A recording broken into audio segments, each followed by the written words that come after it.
Yaktın sen bizi, küçük evimizi. Koşarak geldiğin, yıllarca girdi. Yaktın evimizi. Tatlı soframızı zehir ettin. Huzur yatağımızı taş ettin. Mutlu neşemizi yok ettin. Yaktın sen evimizi. Sabah beraber kalkardık. Aynı evden çıkardık. Güle, koklaşa ayrılırdık. Yaktın sen evimizi.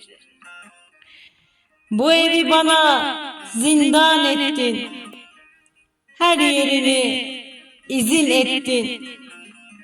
Sonsuzca yok ettin. Yaktın sen evimizi. Yaktın sen bizim küçük evimizi.